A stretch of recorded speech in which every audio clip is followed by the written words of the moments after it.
स्वर्ग में विचरण करते हुए अचानक एक दूसरे के सामने आ गए। विचलित सी श्री कृष्ण, प्रसन्नचित सी राधा। कृष्ण सकपकाए, राधा मुस्कुराई। इससे पहले कृष्ण कुछ कहते, राधा बोल उठी, कैसे हो द्वारकाधीश। जो राधा उन्हें कान्हा कान्हा कह के बुलाती थी, उसके मुख से द्वारकाधीश का संबोधन कृष्ण को भीतर तक घायल कर गया।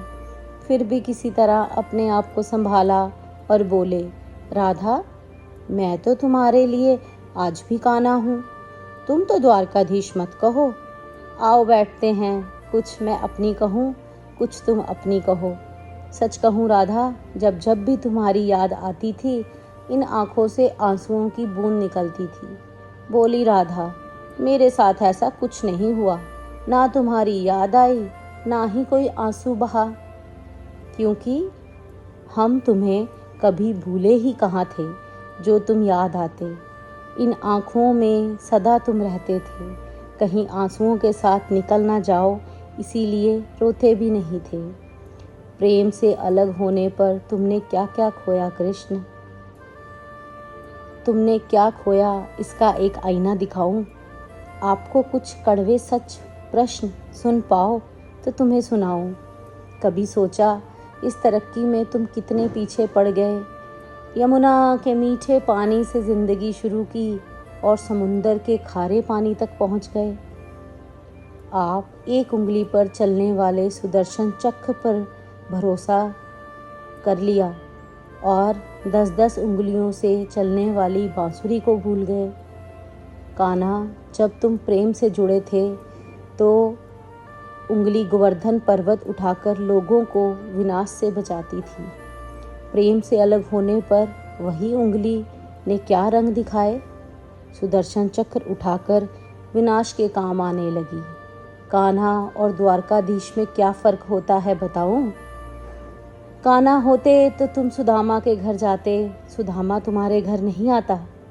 युद्ध में और प्रेम में यही तो फर्क है। युद्ध में आप मिटाकर जीतते हैं और प्रेम में आप मिटकर जीतते हैं। कान्हा, प्रेम में डूबा हुआ आदमी दुखी तो रह सकता है, पर किसी को दुख नहीं देता। आप तो कई कलाओं के स्वामी हो, स्वप्न दूर दृष्टा हो, गीता जैसे ग्रंथ के दाता हो। आपने क्या निर्णय किया? अपनी पूरी सेना कौरवों को सौंप दी और अपने आप को पांडवों के साथ कर लिया। सेना तो आपकी ही प्रजा थी, राजा तो पालक होता है, रक्षक होता है। आप जैसा महाज्ञानी उस रथ को चला रहा था जिस पर बैठा था अर्जुन, आपकी प्रजा को ही मार रहा था। अपनी प्रजा को मरते देख आप में करुणा ना जागी, क्योंकि आप प्रेम से शून्य हो चुके थे। आज भी धरती पर जाकर देखो, आपकी द्वारकाधीश वाली छवि को ढूंढते रह जाओगे। हर घर, हर मंदिर में मेरे साथ ही खड़े नजर आओगे। आज भी मैं मानती हूँ, लोग गीता के ज्ञान की बातें करते हैं, उनके महत्व की बातें करते हैं, मगर धरती के लोग युद्ध वाले द्वारकाधीश पर कभी नहीं, बल्कि प्रेम वाले कान्हा पर भरोसा करते हैं। गीता में मेरा दूर दूर तक नाम भी नहीं है, पर आज भी लोग उसके समापन पर राधे राधे कहते हैं।